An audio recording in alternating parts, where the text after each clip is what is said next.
What would happen if you were browsing through a box with pieces of old manuscripts and you found a piece of paper with these letters written on it? I mean, let's assume this piece of paper is very old, very damaged, and gives you hardly any clue what's actually written on it. Well, we have the word Jew here, which is quite distinctive, and there is the verb to show, but that's not much to go on. Does the other side of the paper offer any assistance?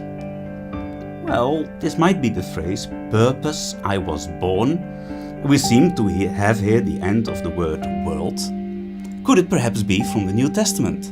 And indeed, after some searching, comparing and browsing, you come to the Gospel of John and chapter 18, and suddenly all the letters fall into place. You have a perfectly readable text here.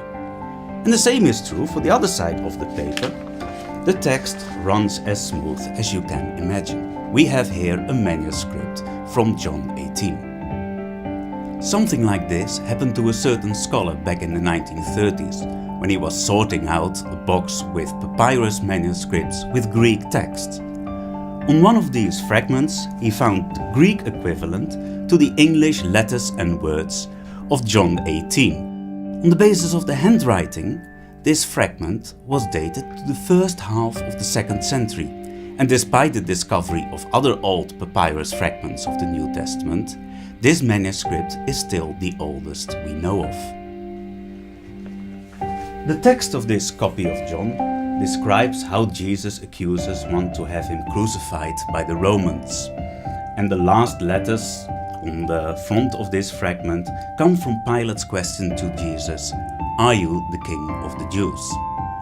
Then there is some text missing further down the page, but the back of our fragment continues the story with Jesus' answer to Pilate. He explains why he came into the world. For this purpose I was born. Why did Jesus come? To bear witness to the truth. Everyone who is of the truth listens to my voice. Jesus puts a question to Pilate. Are you of the truth or not? Do you listen to my voice or not? But Pilate doesn't answer. He doesn't get any further than trying to avoid listening to the voice of truth. All he can say is, "What is truth?" Pilate goes back outside, and the last letters on our little fragment come from the Greek word for no. Pilate finds no guilt in Jesus. Isn't it remarkable how Pilate says a true thing about Jesus? How he finds no guilt in him and still seems unable to listen to Jesus' voice. And here the text of our manuscript breaks off. The story of Jesus continues.